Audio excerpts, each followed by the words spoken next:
The War Council chamber fell silent as Commander Vexnar entered, his scales dulled with exhaustion.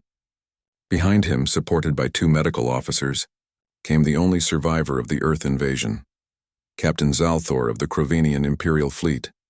Of the 10,000 soldiers who had descended upon the Blue Planet, only he remained. "Speak, Captain," High Chancellor Mortak commanded from his elevated throne. "Tell us what happened to our glorious armada." Zalthor's 3 eyes stared forward, unblinking. His mandibles trembled slightly, but no words emerged. The medical officers exchanged worried glances. "He has been like this since retrieval, Your Eminence," the chief medical officer reported. "Physically, he is unharmed. But mentally," she paused, her voice dropping to a whisper, "he has not spoken a single word in 17 cycles." The council erupted in angry chittering. The Krovenian Empire had never faced such defeat. They had conquered 47 star systems, subjugated countless species, and built an armada that made entire sectors tremble. Earth was supposed to be simple, a primitive world with rudimentary weapons and fractured nations. It should have been a 3-day operation. "Perhaps he is a coward," Senator Drellick suggested, his tone dripping with contempt. "He abandoned his post and now feigns trauma to avoid execution." Commander Vexnar stepped forward. "I respectfully disagree, Senator. I was aboard the orbital station when—" He paused, struggling to find words. "When we lost contact, every single dropship went silent within 6 hours. We sent reconnaissance drones, all destroyed. We sent a second wave, they never returned. Whatever happened down there, it was no act of cowardice that brought Captain Zalthor back to us." "Then how did he survive?" the High Chancellor demanded. "They let him go," Vexnar said quietly. "The humans. They placed him in an escape pod and launched it toward our position. There was a message attached. The chamber fell deathly silent. What did it say?" Vexnar activated a holographic display. Simple text appeared, written in perfectly translated Krovenian script.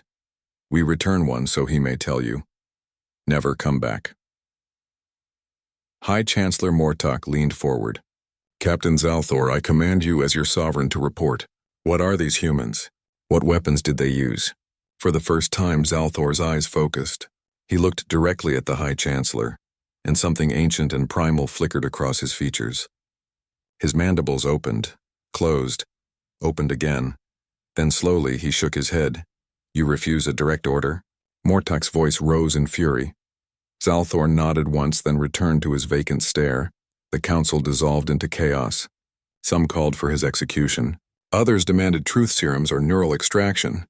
But Commander Vexnar raised his hand for silence. "Your Eminence, if I may, I have studied the recovered data from our surveillance satellites. Perhaps I can provide some answers." "Proceed." Vexnar brought up footage from the invasion's first hour. It showed Krovenian forces landing in a desert region, their weapons primed, their formations perfect. Human military units engaged them almost immediately, primitive kinetic weapons that should have been useless against Krovenian armor. But the humans didn't retreat when outgunned. They adapted. The next clip showed urban warfare. Krovenian soldiers, trained in 100-gravity environments, masters of combat, were being picked off by humans using guerrilla tactics. The footage showed humans emerging from sewers, dropping from buildings, using their own fallen as decoys. "They never stopped," Vexnar narrated. "When we destroyed their cities, they fought from the rubble. When we eliminated their military bases, civilians picked up weapons. Children, they're young, learned to construct explosives from household materials." Another clip showed a Krovenian platoon surrounded in what appeared to be a forested area. They had superior weapons, superior armor, superior numbers, but the humans had terrain knowledge and something else, something the Krovenian database had no classification for. Desperation paired with innovation. The humans set the forest ablaze. Using the smoke for cover, they collapsed their own bridges to trap Krovenian forces. They sacrificed their own positions to protect others. And through it all, they communicated, coordinated, and adapted faster than any species the Krovens had ever encountered. "This is impossible," Senator Drellick whispered. "They are primitive. They barely achieve spaceflight. They still use fossil fuels on portions of their planet." "Yes," Vexnar agreed, "but they have something we overlooked in our intelligence reports.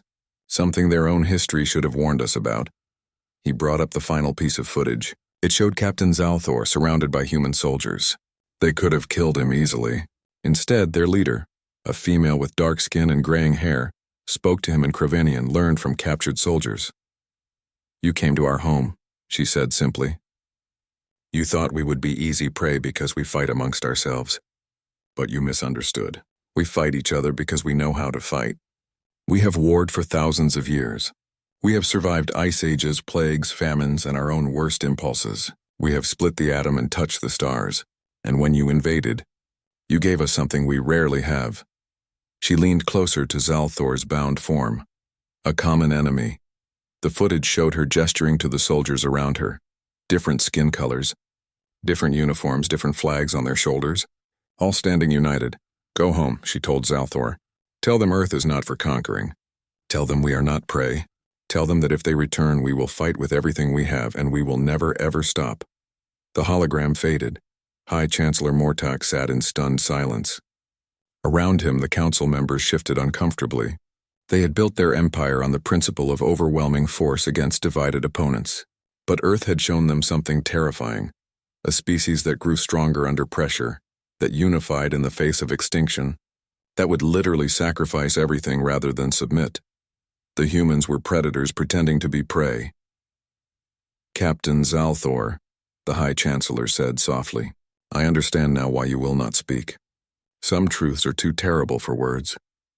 Zalthor's eyes glistened with moisture, a sign of extreme stress in Kravenian physiology. He nodded once more. "Very well," Mortak declared. "Let it be recorded. Earth is hereby classified as a prohibited world, level Omega. No Kravenian vessel shall enter their system. No communication shall be attempted. We will leave the humans alone." He looked at Zalthor one final time. "And we will pray they do the same for us." As the council dispersed, Commander Vexinar helped Zalthor to his feet. The captain's mandibles trembled as he whispered his first words in 17 cycles.